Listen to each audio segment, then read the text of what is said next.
Physical geography कर रहे थे हम। ठीक है, आज का टॉपिक है नदियों के कार्य, वर्क ऑफ रिवर। कल मैंने बताया था सबसे पहले आपने क्या करना है, इस बॉक्स को याद करना है।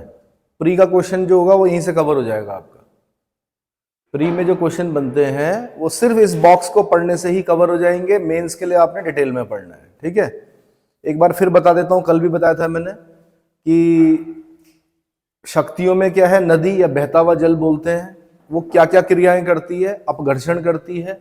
अपघर्षण को इंग्लिश में क्या कहते हैं, एब्रेशन कहते हैं। ठीक है, दूसरे नंबर पे घोलन है, घोलन को क्या बोलते हैं, सॉल्यूशन बोलते हैं। तीसरा सन्निकर्षण है, इसको इंग्लिश में कहते हैं एट्रिशन। और चौथा है जल गति क्रिया यानी हाइड्रोलिक एक्शन। ये चार चीजें हैं। तो नदी बस ये चार ही क्रियाएं करती है। एक प्री का क्वेश्चन यहां से तैयार हो गया कि नदी जब स्थलाकृतियों का निर्माण करती है यानी स्थल की आकृतियों का निर्माण करती है तो कौन सी चार क्रियाएं संपन्न करती हैं। तो सबसे पहले हो गया अपघर्षण, सबसे पहले हो गया अपघर्षण जिसको बोलते हैं एब्रेशन। दूसरे हो गया घोलन जिसको बोलते हैं सॉल्यूशन। तीसरा होता है सन्निकर्षण जिसको बोलते हैं एट्रिशन। चौथा होता है जलगति क्रिया यानी हाइड्रोलिक एक्शन। ठीक है, अब नदी के दो प्रकार के स्थल रूप दिखाई देते हैं धरती पर। एक होते हैं इरोजनल जिनको बोलते हैं अपरदनात्मक। इरोजनल यानी इरोजन करके जिनका निर्माण करेगी नदियां, जिन स्थलों की आकृतियों का निर्माण करेगी उनको क्या बोलेंगे, इरोजनल लैंडफॉर्म क्या बोलेंगे, या इरोजनल स्थलाकृतियां, अपरदनात्मक स्थलाकृतियां क्या बोलेंगे।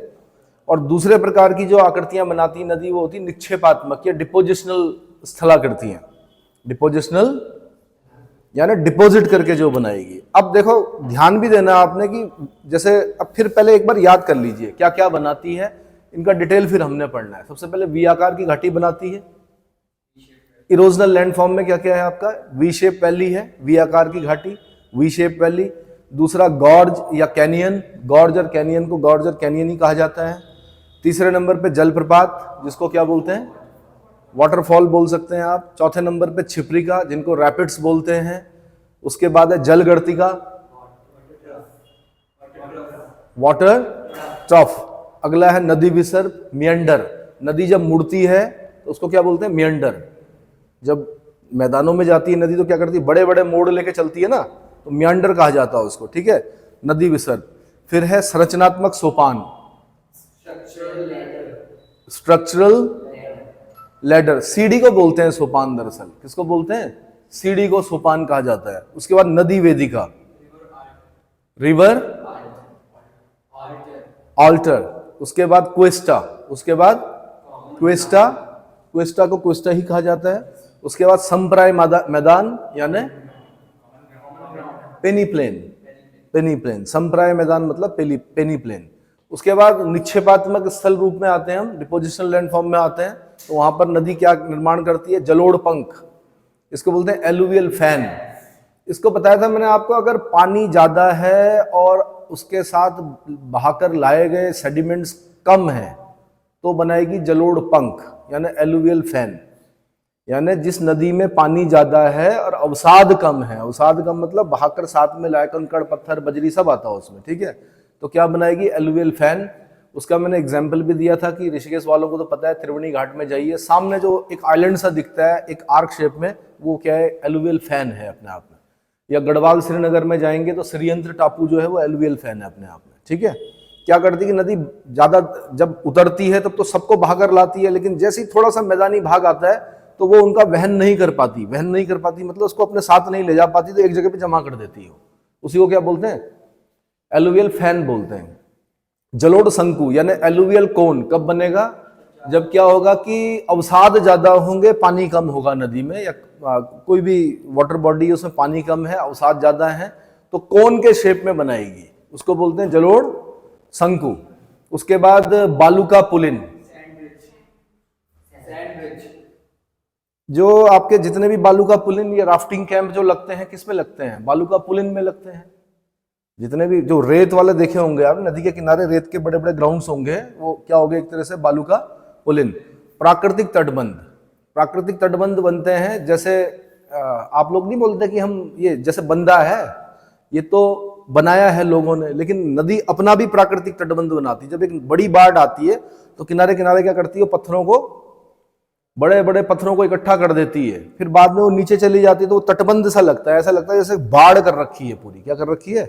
एक दीवार सी बना रखी है, उसको बोलते हैं प्राकृतिक तटबंध। फिर है बाढ़ का मैदान, इसमें भी बताया था मैंने, ओल्ड बांगर न्यू खादर। जो पुराने बाढ़ के मैदान होते हैं उनको बांगर कहते हैं, नए बाढ़ के मैदान जो होते हैं उनको खादर कहते हैं। फिर डेल्टा, लास्ट में जब नदी डिस्ट्रीब्यूटरीज के साथ, जहां पर माउथ होता है नदी का, वहां पर क्या करती है? डेल्टा बनाती है। अपने साथ जितने भी अवसाद, बारीक अवसाद होंगे उन सबको क्या करती है? जमा करती है। ग्रीक वर्ड डेल्टा के आकार का होता है, इसलिए उसको क्या बोलते हैं? डेल्टा बोलते हैं। डेल्टा वर्ड का सबसे पहले प्रयोग नील नदी के डेल्टा के लिए किया गया था। आपके लिए क्वेश्चन है कि नील नदी के लिए डेल्टा का प्रयोग, शब्द का प्रयोग सर्वप्रथम किस दार्शनिक ने किया था? उस दार्शनिक का नाम बताना आपने, ठीक है? फिलोसोफर का नाम। चलिए जी आगे। अब इसमें लिख दीजिए सबसे पहले 16 नंबर का क्वेश्चन। पीसीएस में जब क्वेश्चन बनेगा तो वो पूछेगा कि नदी की अपरदनात्मक स्थलाकृतियों को क्या करना है आपने? क्या करना है? उसका उल्लेख करना है, पूरा बताना है आपने। अब अगर उसने बोल दिया कि नदी की अपरदनात्मक स्थलाकृतियां, या फिर बोलेगा नदी की निक्षेपात्मक स्थलाकृतियां। अगर देखो 8 नंबर में बना, 125 शब्दों में बना, तो ज्यादा डिटेल देने की जरूरत नहीं होती है। इसी बॉक्स को खोलकर लिख दीजिए। क्या कीजिए? तो 125 शब्द हो जाते हैं। लेकिन अगर 250 शब्दों में बोलता है तो उसको फैलाकर लिखना पड़ता है, खींचकर लिखना पड़ता है, उसको एक्सप्लेन करना पड़ता है पूरा। तो तब वो 16 नंबर का क्वेश्चन होता है 250 शब्दों में। इतना समझ में आ गया? यूपीएससी में 150 शब्दों में पूछ रहा है तो 150 शब्दों में भी छोटा करके लिखना पड़ता है इसे। इतना क्लियर हो गया? ठीक है। अब अपरदनात्मक स्थल रूप में सबसे पहले वी आकार की घाटी। अब देख तो ली हमने, हम तो पहाड़ के लोग हैं, हमें तो पता है वी आकार की घाटी कैसे होती है। लिखेंगे कैसे उसको? कैसे लिखेंगे? तो ऐसे लिखेंगे कि नदियां अपने युवावस्था में, युवावस्था मैंने बताई जब पहाड़ों पर व्हाइट वाटर के साथ चल रही होती नदियां, तो युवावस्था मानी जाती। जब क्या बोलते हैं, इठलाती हुई, बलखाती हुई, बड़े बड़े रैपिड बनाती हुई चलती है नदी, तो उसको क्या बोलते हैं? कि नदी की युवावस्था है। तो नदियां अपने युवावस्था में पर्वतीय क्षेत्रों में लंबवत अपरदन, वर्टिकल इरोजन द्वारा गहरी एवं संकीर्ण अर्थात वी आकार की घाटी का निर्माण करती है। लंबवत बोलते हैं वर्टिकल, नीचे की तरफ करती है इरोजन। कैसे करती है? और किस प्रकार की घाटी का निर्माण कराती है? वी आकार की घाटी का निर्माण करती है। परंतु जहां शैलें कठोर होती हैं वहां पर वी गहरी और संकीर्ण होती है। वहां पे वी आकार जो होता है वो कैसा होता है? गहरा और संकीर्ण होता है या होती है। नदी की ऐसी, आगे अटक गया, एप्पल भी अटक रहा है। तो प्रश्न चिन्ह है भाई, इतने बड़े ब्रांड पर शेयर ना गिर जाए कहीं एप्पल के मेरे बोलने से।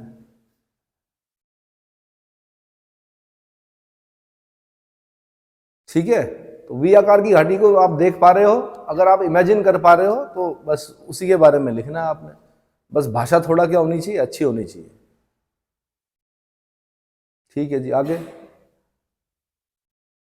परंतु जहां शैलें कठोर होती है वहां पर वी गहरी और संकीर्ण होती है। नदी की ऐसी गहरी और संकीर्ण घाटी जिसके दोनों किनारे खड़े होते हैं नदकंदरा या गॉर्ज कहलाती है। क्या कहलाती है? नदकंदरा या गॉर्ज कहलाती है। जैसे भारत में सिंधु, सतलज तथा ब्रह्मपुत्र द्वारा निर्मित क्रमशः सिंधु गॉर्ज, शिपकिला गॉर्ज और दिहांग गॉर्ज। अब आपने ये मैच, ये प्री का क्वेश्चन बन गया। सिंधु का पता ही है आपको, सिंधु गॉर्ज है, ठीक है। बंजी गॉर्ज किसका है? बंजी गॉर्ज भी तो है इंडस का, देख लेना एक बार। सतलज का जो है वो शिपकिला, क्योंकि सतलज जो है वो भी कहां से, राकसताल मानसरोवर वाला जो क्षेत्र है ना, उसी के अगल बगल से निकलकर हिमाचल प्रदेश में एंटर करती है। कहां करती है और किस दर्रे से एंटर करती है? शिपकिला दर्रे से एंटर करती है। कहां से करती है? शिपकिला दर्रे से प्रवेश करती है। कौन? सतलज। कहां? हिमाचल में। जबकि इंडस कहां प्रवेश करती है? इंडस कहां प्रवेश करती है? लद्दाख में। कहां प्रवेश करती है? और ब्रह्मपुत्र कहां प्रवेश करती है भारत में? अरुणाचल प्रदेश में, दिहांग, है ना। हाँ, बंजी गॉर्ज भी जो है वो इंडस रिवर पर है, ठीक है। अब ये वी आकार की घाटी दिख गई आपको। बस ऐसा हल्का सा, इतना सुंदर चित्र नहीं बनाने की जरूरत है। टाइम वेस्ट मत करना, मेंस में इतना टाइम नहीं मिलता कि आप इतनी सारी लाइनें खींचो। कुछ नहीं करना आपने, एक ऐसे करना है, एक ऐसे करना है, नदी ऐसे बनानी है और उसको 3 डायमेंशनल फिगर बनाने की कोशिश करनी है, बस इतना। ये मत करना है कहीं बहुत पता चल रहा हरे और नीले पेन से क्या कर रहे हो और एक ही क्वेश्चन कर पाए और उसी में 200 में से 16 नंबर आए आपके, तो वो ठीक नहीं है। ठीक है। अब जब किसी पठारी भाग में शैलें आड़ी बिछी होती है और वर्षा भी कम होती हो तो उस स्थान पर बहने वाली नदी की घाटी बहुत गहरी और तंग होती है। ऐसी गहरी तंग घाटी को कैनियन अथवा आई आकार की घाटी कहते हैं। क्या कहते हैं? आई आकार की घाटी कहते हैं। जैसे कोलोराडो नदी पर स्थित ग्रैंड कैनियन। ग्रैंड कैनियन आपकी यूएसए में है। यूएसए में अगर आप ग्रैंड कैनियन को देखेंगे तो कोलोराडो नदी ने बनाया है, बहुत ही सुंदर है। ठीक है। लैंडस्लाइड जोन है और कैसा है, आई आकार की घाटी का निर्माण होता है। उत्तराखंड में अगर आप आई आकार की घाटी कहीं पर देखना चाहते हैं तो मैं बेस्ट एग्जाम्पल जो मुझे दिखता है, रुद्रप्रयाग से नीचे कोटेश्वर एक मंदिर पड़ता है, वहां पर जाइए, वहां पे एक वर्लपूल है बहुत बड़ा, और वहीं पर एक बिल्कुल, क्योंकि बहुत कठोर चट्टान है तो बिल्कुल आई शेप में दिखता है, उस पर एक पुल भी बना हुआ है। तो अगर आप उसे देखेंगे तो आपकी समझ में आ जाएगा कि आई आकार की घाटी अलकनंदा ने कैसे बनाई है। छोटा सा बनाया आई शेप, लेकिन क्या है, आई का आकार का है, वो वी शेप नहीं है वहां पर। इतना समझ में आ गया। वास्तव में कैनियन गॉर्ज का ही एक दूसरा रूप है। कैनियन क्या है? चट्टानों के प्रकार और संरचना पर घाटी का प्रकार निर्भर होता है, अर्थात कैनियन का निर्माण प्रायः अवसादी चट्टानों के क्षैतिज स्तरण में पाए जाने से होता है तथा गॉर्ज कठोर चट्टानों में बनता है। बल्कि गॉर्ज बोलूंगा, जो कोटेश्वर वाला है वो क्या है, अपने आप में गॉर्ज है। गॉर्ज हमेशा कठोर चट्टानों में बनेगा, कैनियन हमेशा कहां पर बनेगा, अवसादी चट्टानों में बनेगा। और दोनों में क्या होगा, क्षैतिज मतलब समझते हैं, वर्टिकल में क्या होगा, इरोजन होगा। तो ये इरोजनल लैंडफॉर्म है किसकी, नदी की। इतना समझ में आ गया। ठीक है, आगे बाकी साथ में ये सब चीजें आपने मेंस में नहीं लिखनी है, ये प्री के क्वेश्चन है सारे कि सबसे ऊंचा जलप्रपात कौन सा है, एंजिल जलप्रपात है ना। दिखाओ जरा, इधर दिखाओ, अटक गया।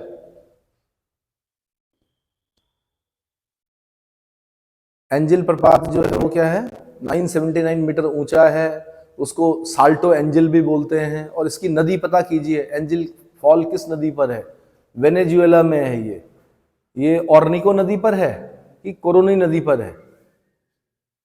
वेनेजुएला की कैपिटल कराकास, ऑर्निको के तट पर, कोरोनी नदी पर होगा शायद ये एंजिल फॉल। देखिए तो, चेक कीजिए, हाथ बांध के मत बैठो।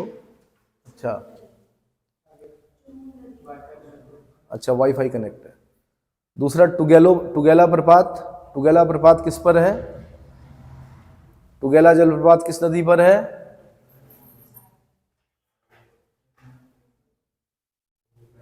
एंजिल किस पे बताया है?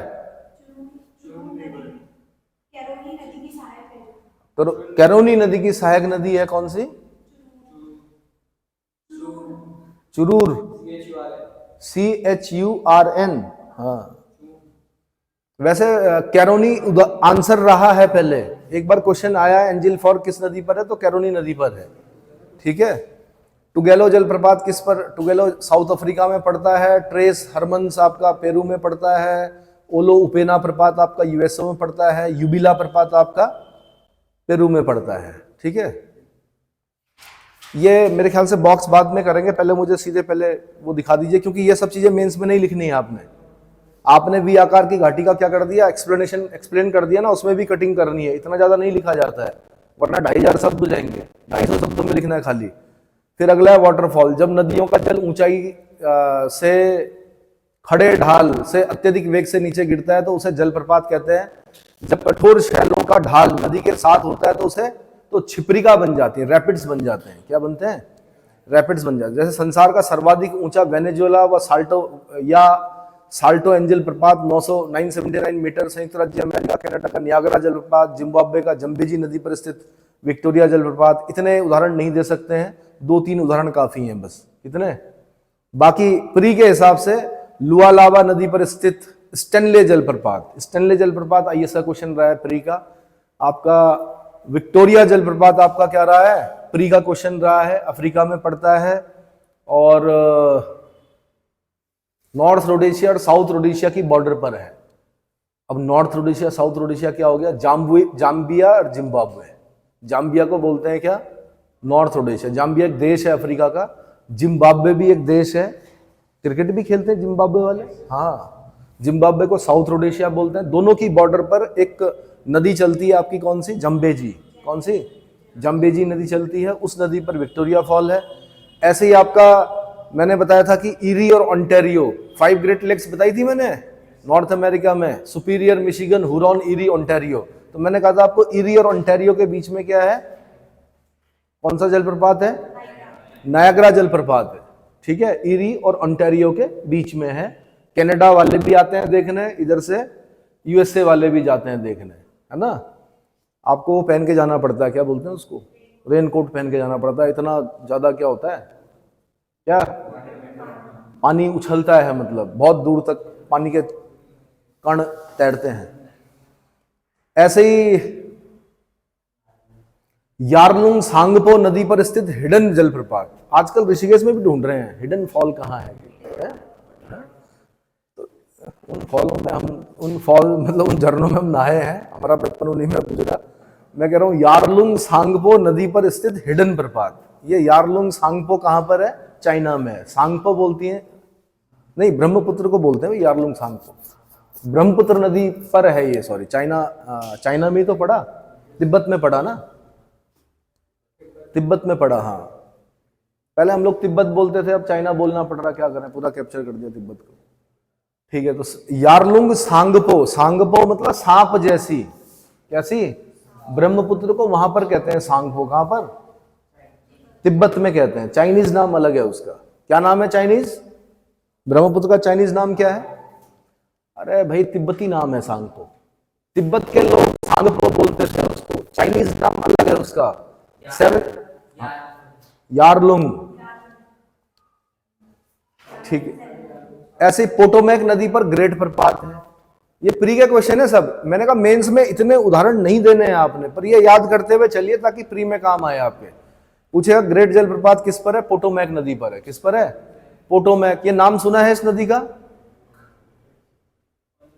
पोटोमैक नदी का नाम सुना है? वॉशिंगटन डीसी जो अमेरिका की राजधानी है, यूएसए की राजधानी, वो पोटोमैक नदी के किनारे है, ठीक है।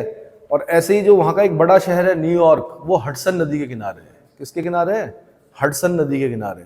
ऐसे ही न्यू नदी पर, कौन सी है? न्यू नदी लिखा हुआ, न्यू नदी पर सैंडस्टोन प्रपात, कौन सा? सैंडस्टोन प्रपात। कोलंबिया नदी पर सेलिलो प्रपात, सेलिलो जलप्रपात, यूएसए में है ये भी। कर्नाटक राज्य में शारावती नदी पर जोग फॉल। ये बहुत सारे पेपरों में प्रश्न रहा है कि जोग फॉल, गोरसप्पा जलप्रपात, या इसी को महात्मा गांधी जलप्रपात भी बोलते हैं। पहले इसको हम भारत का सबसे ऊंचा जलप्रपात बोलते थे, अब ये भारत का सबसे ऊंचा जलप्रपात नहीं है, क्योंकि उससे ऊंचा जलप्रपात ढूंढ लिया गया है, ठीक है। तो लेकिन फिर भी ये क्वेश्चन बनेगा अभी भी कि कर्नाटक का जोग फॉल या गोरसप्पा जलप्रपात या महात्मा गांधी जलप्रपात किस नदी पर है? तो आपने बोलना शारावती नदी पर है। क्लियर हो गया। फिर आपसे पूछेगा धुआंधार जलप्रपात किस पर है? नर्मदा नदी पर है। जबलपुर के आसपास धुआंधार जलप्रपात, कपिल धारा, और क्या पढ़ना आपने? कपिल धारा। ये किस पर है? आंसर नर्मदा नदी पर है। हुंड्रू जलप्रपात जो है वो सुवर्ण रेखा नदी पर है। किस पर है? सुवर्ण रेखा। पता है ना सुवर्ण रेखा कहां पर बहती है? कहां बहती?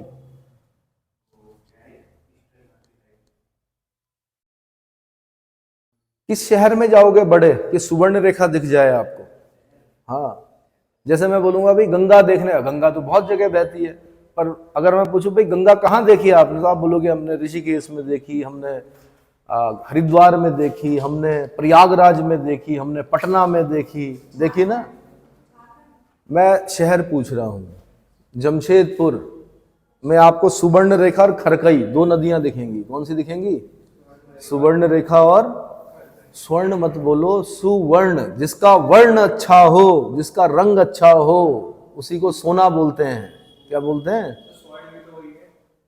स्वर्ण बिगड़ा हुआ रूप है। तत्सम तद्भव जो पढ़ोगे हिंदी में, मतलब उसका नाम मत बिगाड़ो। इसका नाम वैसे स्वर्ण रेखा बोलते हैं, बट वैसे क्या बोलना चाहिए हमें? सुवर्ण, जिसका रंग अच्छा है, ऐसी रेखा जिसका वर्ण क्या है? अच्छा है, सुवर्ण रेखा, ठीक है। चलो जी आगे। तो ये क्या हो गया? जलप्रपात हो गया। अगला पढ़ना है हमने, दिखाइए। अगला पढ़ना है हमने भाई नदी विसर्ग, रिवर मियंडर। नदी जब मैदानी क्षेत्रों में नदियों का क्षैतिज अपरदन अधिक सक्रिय होने के कारण, देखो जब तक पहाड़ों में है तब तक ऐसे में काट रही है नदी नीचे की तरफ, और जब मैदानों में चलेगी तो क्षैतिज में काटती, तो इसलिए क्या करती है, मोड़ बना के जाती है।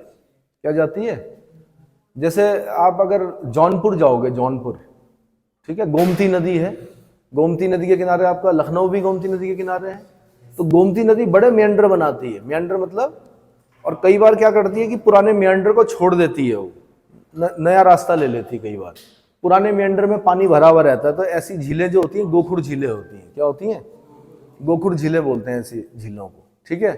तो मैदानी क्षेत्रों में नदियों का क्षैतिज अपरदन अधिक सक्रिय होने के कारण नदियां सीधे मार्ग से ना प्रवाहित होकर बल खाती हुई, क्या खाती हुई, बल खाती हुई टेढ़े मेढ़े रास्ते से होकर चलती है। इस कारण नदी के मार्ग में छोटे बड़े मोड़ बन जाते हैं, इन मोड़ों को ही रिवर मियंडर कहते हैं। भाई इतना ही तो लिखना है यार, बहुत बड़ी चीज थोड़े है, ठीक है। अगला संरचनात्मक सोपान, स्ट्रक्चरल बेंच, स्ट्रक्चरल बेंच। इसका चित्र भी बनाना, इनके चित्र भी बनाने छोटे छोटे, जब मेंस लिखोगे आप। आगे बढ़ो। नदी के मार्ग में कभी कभी कठोर और मुलायम चट्टानों की परतें क्रम से एक दूसरे के बाद क्षैतिज अवस्था में मिलती हैं। क्षैतिज मतलब हॉरिजॉन्टल। इस परिस्थिति में कटाव विभिन्न दर से होता है। कठोर चट्टानों की अपेक्षा कोमल चट्टानें शीघ्र कट जाती हैं। इस तरह विशेष अपरदन द्वारा सोपानाकार सीढ़ियों का नदी की घाटी के दोनों ओर निर्माण हो जाता है। इन्हें संरचनात्मक सोपान की संज्ञा प्रदान की जाती है। इसका चित्र होगा कहीं पर, दिखाइए, नीचे है, हाँ ये देखिए ना। अब देखो ना, कहीं पर कठोर चट्टान होगी, कहीं पर मुलायम चट्टान, कठोर चट्टान मुलायम चट्टान, कठोर चट्टान मुलायम चट्टान। तो ये ऐसे करके कट गया है। ये क्या कट गया, और ये पहाड़ों में दिख जाएगा जगह जगह आपको। क्या दिख जाएगा, श्रीनगर में जाओगे तो दिख जाएगा आपको। ये ऊपर एक गांव होगा डांग, फिर नीचे आओगे आप, वो एक रोड जा रही होगी, क्या बोलते हैं, फिर यहाँ पर भी बसा होगा, बस्तियां बसी होंगी, फिर नीचे नदी होगी, फिर यहाँ पे एक पुल होगा, फिर उस तरफ जाओगे चौरास की तरफ तो फिर ऐसे ही दिखेगा आपको। मतलब एग्जैक्ट वैसा नहीं है, पर मैं बता रहा हूं क्योंकि कठोर और मुलायम चट्टानों का क्या होना चाहिए। मैं ऐसा नहीं बोल रहा हूं कि श्रीनगर ही बेस्ट एग्जाम्पल है, पर पहाड़ों में आपको जगह जगह इस तरह का दिख जाएगा आपको। यहाँ पर भी एक गांव बसा होगा, यहाँ पर भी थोड़ा शहर सा बसा होगा, यहाँ पर मेन शहर यहाँ पर होगा, नदी के किनारे सड़क जा रही होगी, मेन रोड जा रही होगी, हाईवे जा रहा होगा, है ना, फिर उधर भी कुछ होगा। समझ में आ रहा है। हालांकि जो श्रीनगर वाला है वहां कठोर और मुलायम चट्टानें नहीं है, पर मैं बता रहा हूं ऐसा दिख जाएगा आपको। समझ में आ रहा है, ठीक है। आगे दिखाइए भाई। संरचनात्मक सोपान के बाद नदी वेदिका, रिवर टेरेस। क्या बोलते हैं इसको, रिवर टेरेस। नदी की घाटी के दोनों ओर सोपानाकार वेदिकाएं मिलती हैं, जो नदी के प्रारंभिक बाढ़ मैदान के अवशिष्ट चिन्ह होती हैं। किसी जमाने में जब बाढ़ आई थी तो उसके अवशिष्ट चिन्ह यानी बचे हुए चिन्ह होते हैं वो। नदी वेदिकाएं एक रूप में नदी के नवोन्मेष या पुनर्युवन, रेजुवनेशन की परिचायिका होती है। यहां से मैं क्वेश्चन बनाता आपको, क्या पूछता मैं पूछता नदी के नवोन्मेष या पुनर्युवन यानी दोबारे जवान होना, पुनर्युवन मतलब दोबारे जवान होना, रेजुवनेशन की परिचायिका होती है। आंसर नदी वेदिकाएं यानी रिवर टेरेसेस, रिवर टेरेसेस। अर्थात प्राचीन घाटी नवीन घाटी से एक सीढ़ी या एक सोपान द्वारा अलग होती है। इसी सोपान को नदी वेदिका, रिवर टेरेस कहते हैं। नदी वेदिकाओं को दो प्रकारों में विभाजित किया जाता है। नंबर एक जलोढ़ वेदिका या स्टॉथ बोलते हैं उसको, क्या बोलते हैं, स्टॉथ। और दूसरा स्टॉथ वेदिका या दूसरा हो गया चट्टानी वेदिका। एक हो गया जलोढ़। यहाँ पर इस प्रकार की वेदिकाएं में क्या होगा, मतलब कच्ची होंगी, लेकिन जो कठोर चट्टानों में होगी वो वेदिका क्या होगी, ये देख लीजिए, ये दिख रहा है। मतलब 3 डायमेंशनल बनाने की कोशिश कर रहा हूं। ये चढ़ रहा है ऊपर, ये ऐसे, फिर चढ़ रहा है ऐसे, फिर चढ़ रहा है ऐसे। ये बाढ़ ने बनाया है किसी जमाने में, ये भी बाढ़ ने बनाया है किसी जमाने में। समझ में आ रहा है, ठीक है। आगे अब निक्षेपात्मक स्थल रूप, उसने सारे एक्सप्लेन नहीं किए हैं, उसने सारे एक्सप्लेन नहीं किए हैं, उसने कुछ कुछ एक्सप्लेन किए हैं। क्या किए हैं, कुछ कुछ एक्सप्लेन किए हैं। अधिक एक्सप्लेनेशन के लिए अगर आपको लगता है कि आपको 250 शब्दों के प्रश्न को 2500 शब्दों में लिखना है और आपको बहुत अच्छे नंबर मिल जाएंगे, तो उसके लिए साविंदर सिंह पढ़िए, फिजिकल ज्योग्राफी बेस्ट बुक मानी जाती है। बहुत अच्छा एक्सप्लेन करके दे रखा है, पर मैंने कहा भाई उतना ही लिखना है जितना मांगा गया है। आज्ञा से आगे जाना भी आज्ञा का उल्लंघन माना जाता है यहाँ पर। कि पता चला आपसे बोला कि 250 शब्दों में लिखिए और आप 2500 शब्दों में लिख के आ गए, तो 16 नंबर में जहां आपके 250 शब्दों में 13 नंबर आ रहे थे, 2500 लिखने पे आपके 2 नंबर भी नहीं आएंगे, 5 नंबर भी नहीं आएंगे। ये माना जाएगा कि आपने क्या किया है, आज्ञा का उल्लंघन किया है। ठीक है, यानी आप अपनी बात को कम शब्दों में नहीं रख पा रहे हो और आप क्या कर रहे हो, उसको 10 गुना ज्यादा बढ़ा के समझा रहे हो। उतना नहीं करना है। अगला, जलोढ़ पंख निक्षेपात्मक स्थल रूप में या डिपोजिशनल जो स्थल रूप है उसमें क्या बनेगा, पहला जलोढ़ पंख नदियों द्वारा पर्वतीय ढालों के आधार तल के पास अर्धवृत्ताकार, सेमी सर्कुलर। अर्धवृत्ताकार मतलब सेमी सर्कुलर होगा ये हमेशा। इसीलिए आपने देखा होगा त्रिवेणी घाट से और बैरेज के लिए ऐसे करके जाना पड़ता है। वो रोड ऐसे क्यों जा रही है, क्योंकि भाई नदी भी ऐसे ही जा रही है। अब नदी के ऊपर पुल तो बनाएंगे नहीं, तो इसलिए ऐसे करके मोड़ देखा होगा आपने। क्यों, क्योंकि वो जो आइलैंड है ना उधर उस तरफ वाला, वो भी कैसा आर्क लिए हुए है।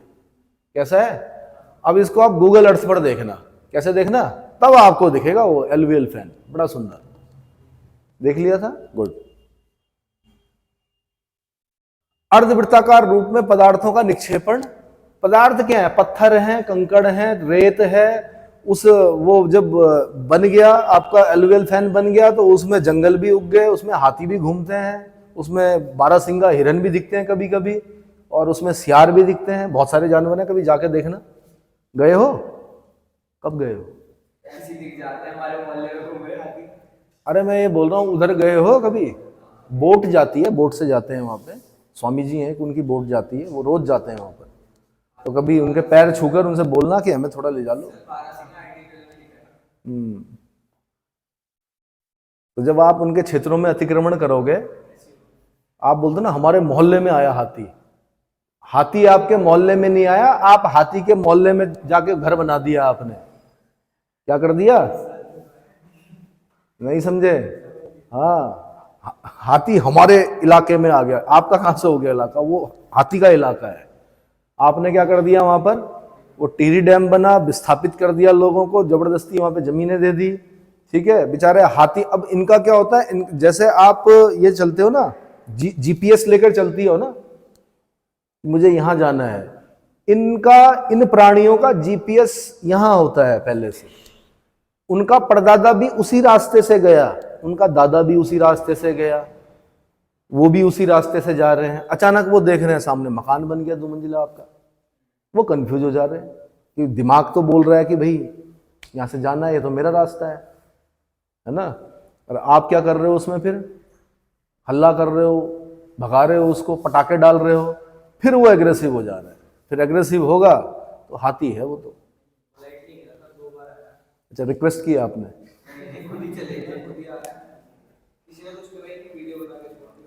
हाँ, तो दरअसल दक्षिण भारत के जो हाथी हैं वो शांत हैं। ठीक है, और एक बार दक्षिण भारतीयों जो हमारे लोग थे, वो यहाँ जहाँ भद्रकाली वाला एरिया था, बहुत समय पहले एक टस्कर लगा हुआ था। अब वहाँ क्या करते हैं वो लोग, जब जंगल से जा रहे होते हैं तो हाथी को देते हैं, वो बड़े शांत हाथी हैं वहाँ के। अब यहाँ था टस्कर, वो उतरे महाराज, उन्होंने केले का 1 दर्जन केले लिए और हाथी के पास चले गए। हाथी ने पकड़ा उनको, पटक दिया। अलग अलग जगह के हाथी अलग अलग तरह के होते हैं। हाथी बहुत सेंसिटिव जानवर होता है। ठीक है, आप जो इतना ट्रैफिक कर दिया ना आपने, वो बेचारा कंफ्यूज हो गया, वो सड़क ही पार नहीं कर पा रहा। जब सुबह से लेकर शाम तक वो खड़ा है कि सड़क पार करनी थी, मगर ये इंसान जो है रुक ही नहीं रहा, लगातार जा ही रहा है, तब वो एग्रेसिव हो जाता है। क्या होता है, तब आप बोल दो कि हाथी ने मार दिया। हाथी ने इसलिए मारा यार, हाथी की भी तो सोचो। इसीलिए आप देख रहे होंगे एलिफेंट कॉरिडोर बनाए जा रहे हैं। अब जो सड़कें बन रही हैं, हरिद्वार से यहाँ ऋषिकेश तक जो सड़क बनी है, उसको उठाकर बनाया गया ताकि हाथी नीचे से जा सके। और यहाँ से लेकर जो रायवाला से पहले वो जो देहरादून जाने का रास्ता बनाया गया, उसमें भी हाथी वाला जो रास्ता है उसको यथावत रखा गया है। आपकी गाड़ियां जो ऊपर से जाएंगी, है ना। तो नितिन गडकरी जी कर रहे हैं, देखिए। अब देहरादून जाने के लिए, ऋषिकेश से देहरादून जाने के लिए भी मेरे ख्याल से पास हो चुका है प्रोजेक्ट। अब देखिए कब तक बनता है। जलोढ़ पंख नदियों द्वारा पर्वतीय ढाल के आधार तल के पास अर्धवृत्ताकार रूप में पदार्थ का निक्षेपण जो आकृति में पंख के समान होता है, जलोढ़ पंख कहलाता है। पंख की रचना उस समय होती है, अब ये ध्यान रखना आपने, जब पर्वतीय ढाल अधिक तीव्र ना हो। पर्वतीय ढाल अधिक तीव्र ना हो, यानी ऋषिकेश कोई एग्जाम्पल ले लो, क्या तीव्र है यहां पर ढाल? नहीं, हल्का है, मंद है। जल की मात्रा मलबे की अपेक्षा अधिक हो, गंगा जी में पानी ज्यादा होता है, मलबा क्या है? कम है। ठीक है, ऐसी परिस्थिति में मलबा दूर तक फैलकर अर्धवृत्ताकार रूप धारण करता है, इसी को क्या बोलते हैं? एलुवियल फैन बोलते हैं। क्या बोलते हैं? Alluvial fan. दिखाइए भाई, ऊपर चित्र दिखाइए, है ना। अब ये तो अद्भुत सा चित्र बना रखा है, चलो उसको एक बार नेट पे जाके सर्च मारना, आसान वाला चित्र बनाना, क्योंकि ऐसा चित्र अगर बनाओगे तो मुझे लगता है कि 5-10 मिनट तो इसी में चले जाएंगे आपके। इतना कठिन चित्र नहीं बनाना पड़ता है, हल्का सा बनाइए। ठीक है, टीचर को सिर्फ समझाना होता है कि ये एलुवियल फैन है, बस इतना सुंदर नहीं बनाना है। पता चला यहाँ 2-4 हिरन भी बना दिए आपने, हाथी भी बना दिए, वो नहीं करना है। चलो आगे दिखाओ। अगर ढाल तेज हो गया, माना क्या हो गया? ढाल तेज है, जल की अपेक्षा मलबा अधिक है, पानी कम है और मलबा क्या है? अधिक है। तो मलबा अधिक दूर तक न फैलकर सीमित क्षेत्र में कोन के रूप में, यानी शंकु का रूप धारण कर लेता है, जिसे जलोढ़ शंकु कहा जाता है। ऊपर दिखाइए, ऊपर दिखाइए चित्र। अब ये देखिए ना, ये कोन है, दरअसल ये क्या बने हुए? कोन बने हुए हैं। पानी कम है, मलबा ज्यादा है, तो क्या बने हुए? कोन बने हुए हैं। लेकिन मैंने कहा ये भी कठिन चित्र है, इतना भारी भरकम चित्र भी नहीं बनाना है। समझ में आ रहा है? क्लियर हो गया? तो आपको कहीं दिख जाएगा, जैसे कहीं पर उत्तराखंड में रहते हो आप, तो कहीं छोटा गाड गदेरे जो हैं, है ना। इवन अगर आप मेरे से पूछेंगे कि बेस्ट एग्जाम्पल क्या है कोन का, तो मैं बताऊंगा आपको कि जो आपका तपोवन वाला क्षेत्र है वो एलुवियल कोन है। क्या है? तपोवन जो बसा हुआ है आपका, वो एलुवियल कोन पर बसा हुआ है, क्योंकि ऊपर से वो गधेरे आते हैं। क्या आते हैं? गधेरे समझते हो ना, नदी नाले जिन्हें बोलते हैं, छोटे, वो जमा करते करते करते कोन बन गए। कोन पर आपने सड़क निकाल दी, सड़क के इधर भी बस्तियां उधर भी बस्तियां, और बड़े अच्छे खेत, बड़ा अच्छा प्रोडक्शन होता है उस पर। तो आपको जगह जगह कोन दिख जाएंगे, जहां पर भी गधेरे दिखेंगे आपको वहां पर कोन दिख जाएंगे, क्योंकि वो अपने साथ अवसाद लाते रहेंगे, एक ही जगह पे जमा करेंगे। अवसाद ज्यादा होते हैं, पानी कम होता है। इतना क्लियर हो गया? तो अब अपनी दृष्टि को बदलना, एक ज्योग्राफर की दृष्टि से देखना जगह जगह, तो आपको अपना पता चल जाएगा कि इतना बड़ा कोन है ये। बिल्कुल ऐसा में होगा, ऐसे में, यूं में। तो नदी वहां पर क्या कर रही होगी? मोड़ ले रही होगी। क्या करेगी? नहीं, वो फैन है। हाँ, कोन ऐसे में होगा, देखो ये ऐसे में जमा हुआ होगा, ऐसे में नीचे की तरफ। मैं आपको एग्जांपल दे देता हूं। देखो ये ऊपर से गाड गधेरे आए, ये इसने जमा कर दिया, तो ये कोन बन गया। ये 4 कोन बना रखे इसने यहाँ पर। एक कोन बना दो आप, खाली एक कोन बन गया। अब यहां से आपकी वो सड़क जा रही है, देखो कौन सी? हाईवे। क्या जा रही है? हाईवे। ऊपर तपोवन गांव था, वहां पर भी आपको पता है पहाड़गंज, है ना। नीचे भी छोटे मोटे पहले बस्तियां, मतलब मकान वकान थे, खेती होती थी, बहुत अच्छी खेती होती थी। वहां पर भी सारे क्या बन गए? होटल बन गए। वो पूरा कोन पर बसा हुआ है, एक तरह से एलुवियल कोन पर बसा हुआ है। क्या? तपोवन। अब जब नदी यहां से जा रही है ना नीचे, ये नदी नहीं बना रही है इसको कोई गधेरा बनाएगा कोन को। कौन बनाएगा? अब नदी पहले यहां से जा रही थी, इधर नीचे से जा रही थी, अब नदी यहां पे मोड़ लेगी ऐसे करके। क्या करेगी? पर यह ध्यान रखना, कोई बड़ी बाढ़ इस कोन को नीचे से क्या कर सकती है? काट सकती है। जोशीमठ पता है ना, इसीलिए दस रहे। ठीक है, चलो जी आगे। जोशीमठ को मैंने ढंग से नहीं देखा, मैं गया हूं ऊपर से, लेकिन मुझे दूर से देखना पड़ेगा और मुझे गूगल अर्थ पर देखना पड़ेगा, उसका शेप देखना पड़ेगा कैसा है, और तब पता करना पड़ेगा क्या नदी सच में नीचे से काट रही है, क्या उस वजह से धसाव हो रहा है, किस वजह से हो रहा है।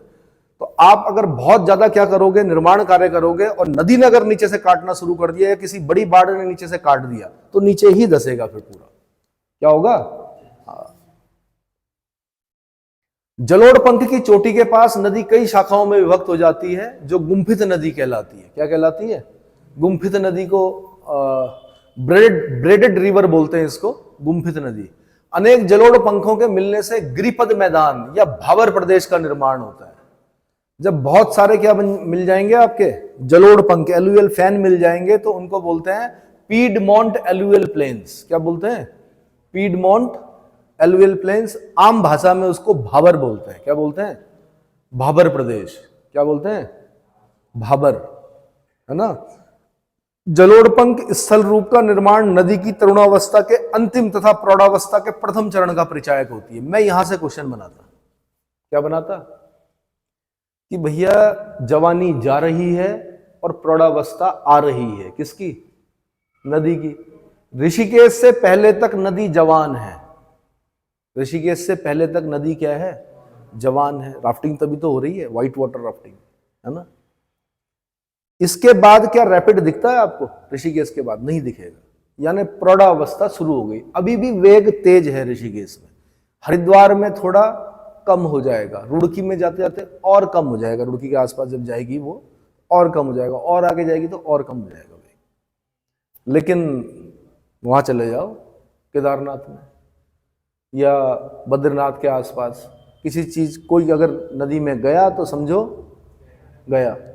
ऋषिकेश में भी यह है कि जब आप नदी को पार करते हो तो अगर यहां से चलना, यहां से अगर आपने पार करना शुरू किया तो वहां जाके लगता है आदमी, ऐसे थोड़े लगता है आर पार। लेकिन मैदानी इलाकों में क्या करते हैं, आर पार चल लेता है आदमी। ऋषिकेश में यहां से आपने तैरना शुरू किया तो यहां जाके पहुंचोगे कहां? प्रयागराज में अगर यहां से तैरना, वैसे तो बहुत चौड़ी है नदी, वहां पर संभव नहीं है, लाइफ जैकेट से अगर आप कर भी रहे हो तो ऐसे में जाओगे, वेग कम है। क्या है? यहां पर वेग ज्यादा है फिर भी। तो प्रौढ़ावस्था में ये क्वेश्चन बनाता कि नदी की तरुणावस्था के अंतिम और प्रौढ़ावस्था के प्रथम चरण का परिचायक होता है, आंसर एलुवियल फैन। क्या होता है? Alluvial fan. अब है जी छाड़न झीलें। मैंने कहा नदी मियांडर बनाती है, कभी कभी नदी क्या करती है, मियांडर को छोड़ देती है। थोड़ा इधर दिखाएंगे।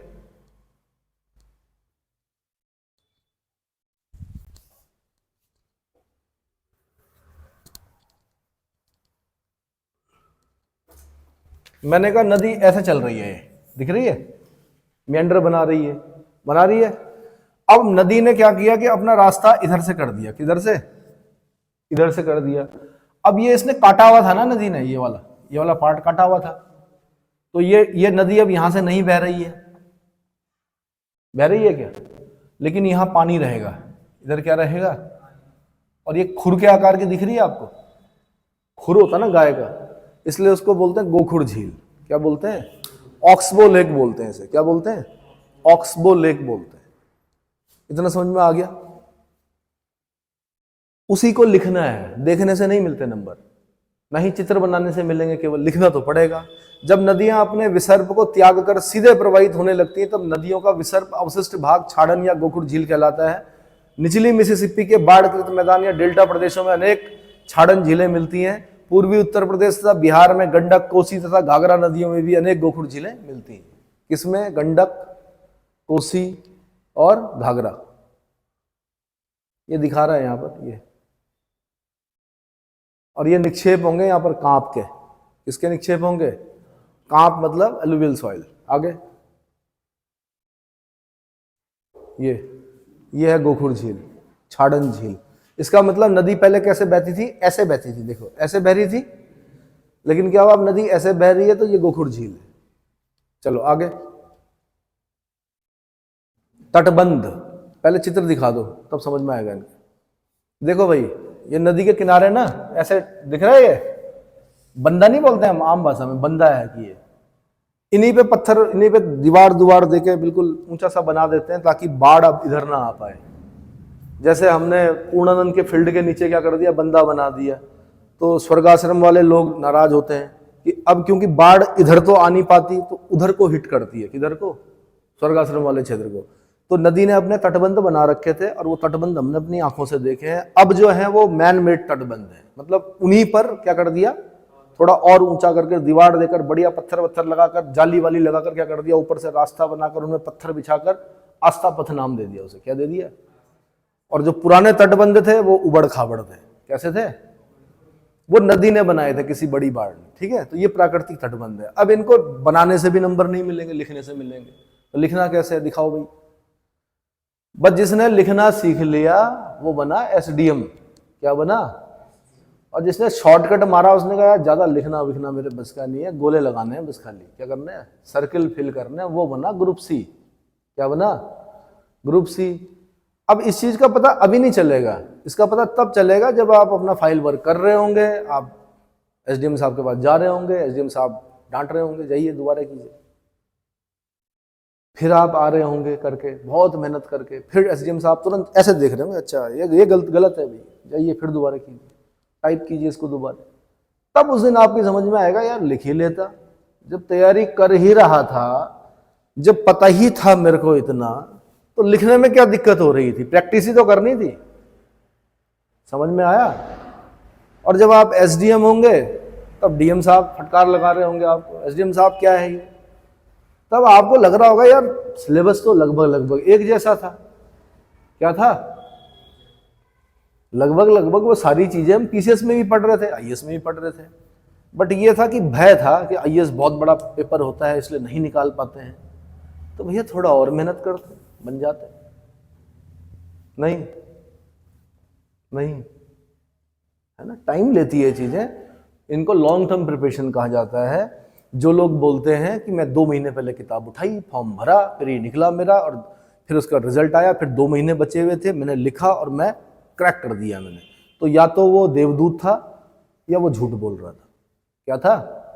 बोलते हैं ऐसा अपने आप को इंटेलिजेंट दिखाने के लिए, कुछ लोग बोलते हैं। लॉन्ग टर्म प्रिपरेशन का मतलब 1-1.5 साल कम से कम लगता है। कितना लगता है? 1-1.5 साल कम से कम लगता है इसको पूरा पढ़ने में। हाँ आपकी स्पीड बहुत अच्छी है तो आप प्री जो है वो आप 6 महीने में भी निकाल सकते हो। कितने में?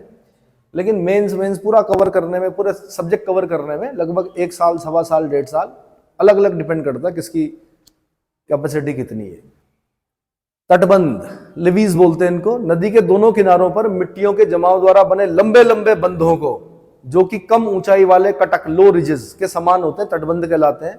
चूंकि ये बंध प्रकृति द्वारा बनाए जाते हैं, इनसे बाढ़ के समय सुरक्षा होती है, अतः इन तटबंधों को प्राकृतिक तटबंध यानी नेचुरल लिवीज कहा जाता है। क्या कहा जाता है? नेचुरल लिवीज कहा जाता है। चलिए जी आगे।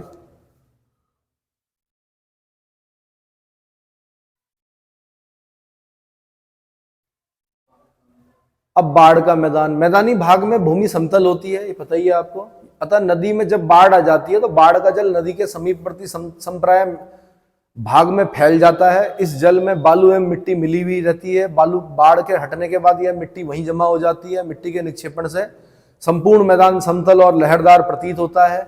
ऐसे मैदानों को बाढ़कृत मैदान कहा जाता है। नदियों द्वारा लाई हुई बारीक मिट्टी के मैदान जलोढ़ मिट्टी के मैदान कहलाते हैं।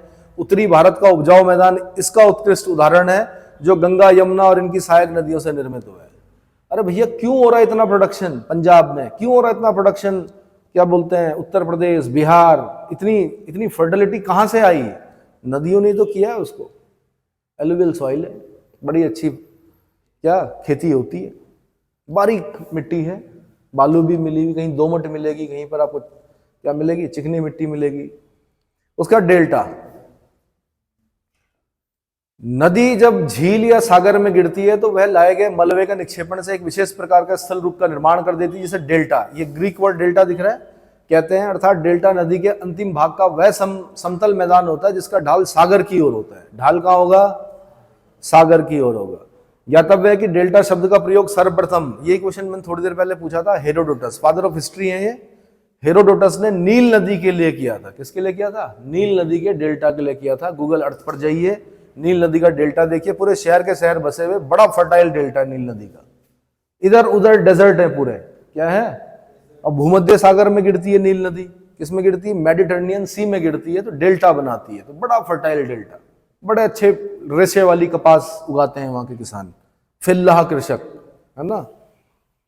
तो हेरोडोटस ने नील नदी के लिए किया था। आकृति के अनुसार डेल्टा कई प्रकार के होते हैं। अब देखो भाई, ये ना उत्तराखंड पीसेस का क्वेश्चन है, फिर दोबारा यहां से अलग पूछेगा वो, डेल्टाओं के प्रकार। क्या पूछेगा?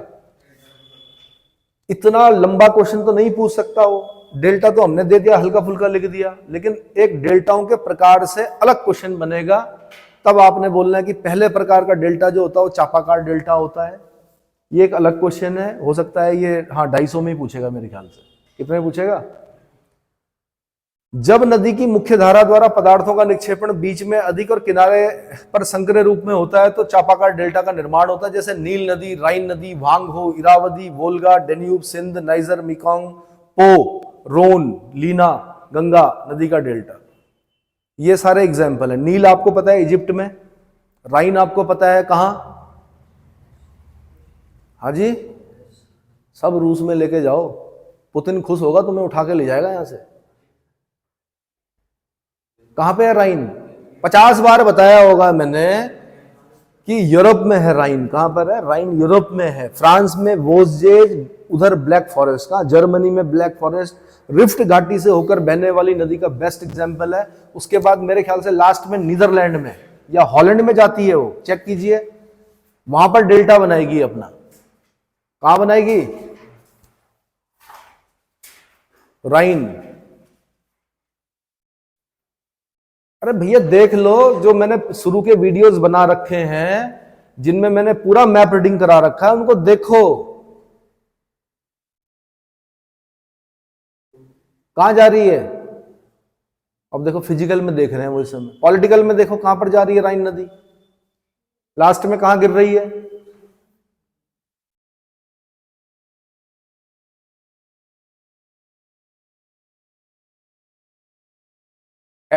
एटलस में देखिए राइन नदी लास्ट में कहां गिर रही है।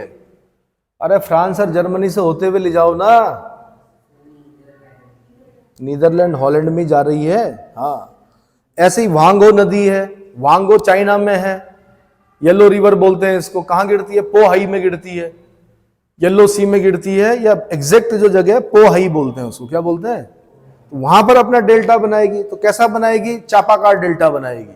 चाप बोलते हैं आर्क को। किसको बोलते हैं? आर्क मतलब चाप। चापाकार डेल्टा मतलब ऐसा। आगे से कैसा होगा? ऐसा होगा चापाकार डेल्टा। इरावदी कहां मिलेगी आपको?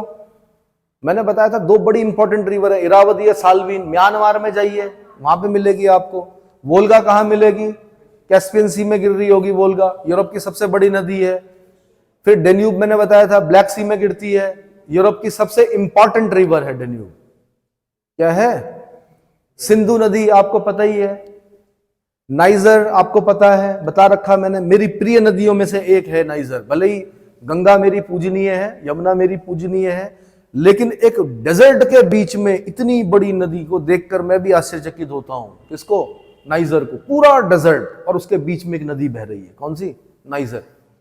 हमारी नदियां तो क्या है कि मतलब फर्टाइल लैंड पर चल बह रही है ना, वो डेजर्ट के बीच में, यानी उस डेजर्ट ने पहले कितना सोखा होगा उस नदी को, उसके बाद उसमें से बह रही है नाइजर नदी।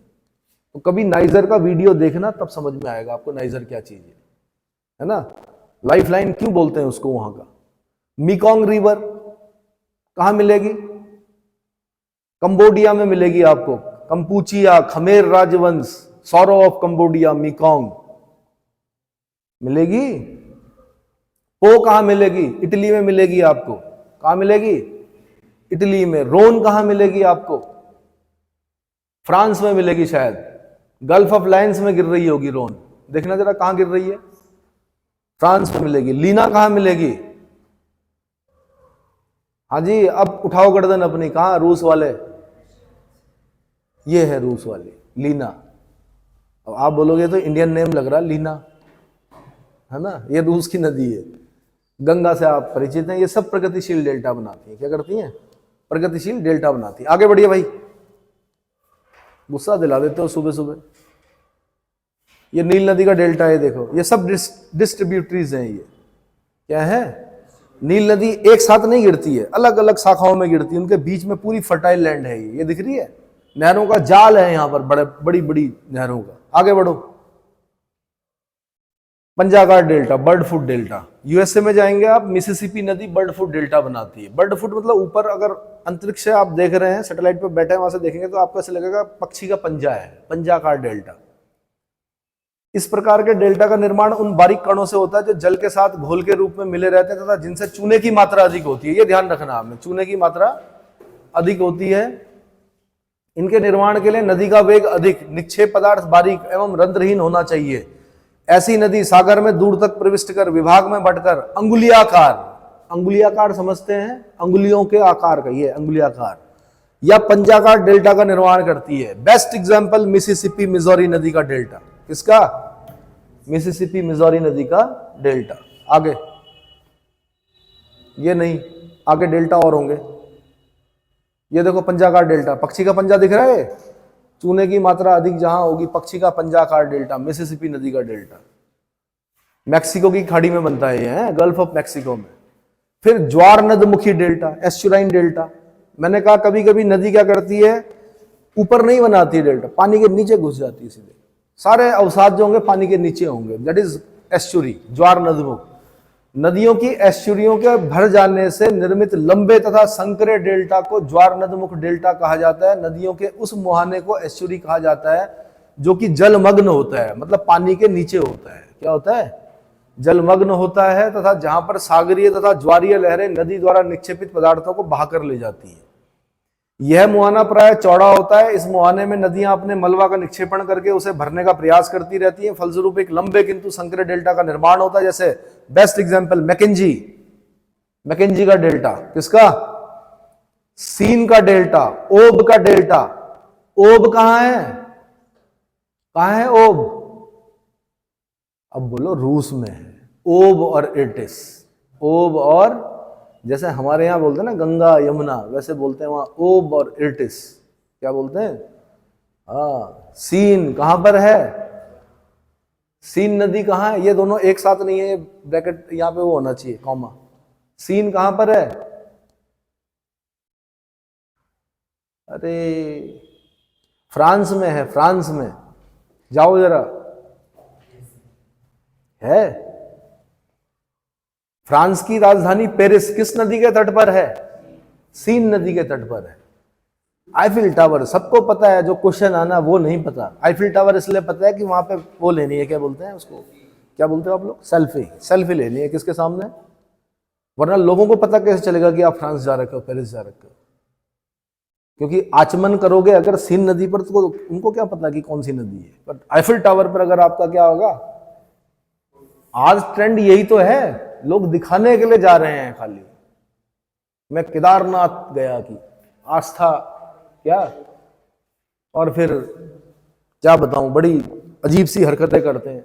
मंदिर के द्वार पर क्या कैसे बनता है हमें तो पता भी नहीं, ये ऐसे दिल बनाकर, दिल ऐसा नहीं होता है भाई, हार्ड पढ़ाऊंगा मैं तब देखना। दायां अलिंद, बायां अलिंद, दायां निलय, बायां निलय, है ना, क्या बोलते हैं उसको, ओरेकल और वेंट्रिकल्स, बहुत सारी चीजें होती हैं। पंपिंग मशीन है। और आप मतलब क्या दिखाना चाह रहे हो मंदिर के द्वार पर? क्यों कर रहे हो ऐसी हरकतें? आस्था को क्यों चोट पहुंचा रहे हो? हाथ जोड़ो।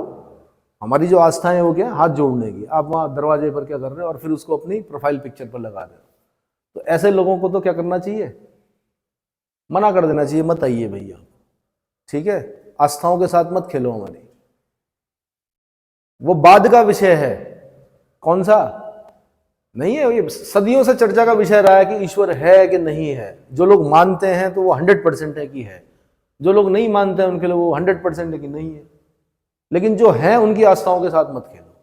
चलो, सीन ओब हो गया। सीन अलग है, ओब अलग है। हडसन मैंने बता दिया आपको, न्यूयॉर्क जो है वो हडसन नदी के किनारे है। किसके किनारे है? जबकि वॉशिंगटन डीसी पोटोमैक नदी के किनारे है, ठीक है? एल्ब हो गई। एल्ब कहां मिलेगी आपको? एल्ब नदी ढूंढो। यूरोप में देश बताओ वाले, कई देशों में हो सकती है बट एक पर्टिकुलर देश बताओ। एल्ब। ऐसे विस्चुला, ये तो आईएएस का क्वेश्चन है। आप लोग बोलते ना आईएएस में क्वेश्चन कहां से आता है? विस्चुला उसने पूछा, पोलैंड की राजधानी वार्सा। क्या पूछी उसने? पोलैंड एक देश है, उसकी राजधानी वार्सा किस नदी के किनारे है? विस्चुला नदी के किनारे है। किस नदी के किनारे है?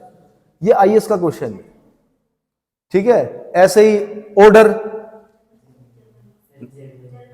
कौन सी? एल्ब, हाँ जर्मनी में है। कौन सा शहर है? एल्ब, एल्ब, हाँ जी, अरे बर्लिन स्प्री नदी के किनारे है। हैम्बर्ग शहर एल्ब नदी के किनारे है। बर्लिन जो है उसमें दिखेगी नहीं आपको एटलस में नदी, स्प्री है वो नदी। कौन सी है? बर्लिन जो स्प्री नदी के किनारे है, हैम्बर्ग शहर जो है वो एल्ब नदी के किनारे है। ठीक है, हाँ, बड़े बड़े शहर भी देखने हैं आपने, कौन किसके। कोलोन होगा एक शहर, देखो किस नदी के किनारे कोलोन,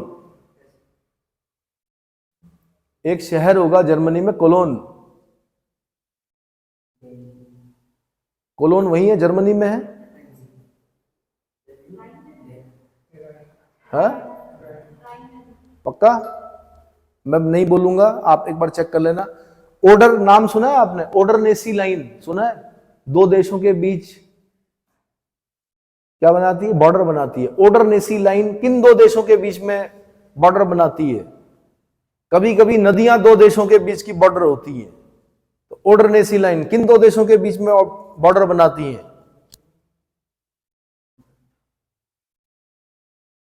ओडर नेसी लाइन किन दो देशों के बीच में बॉर्डर बना रही है।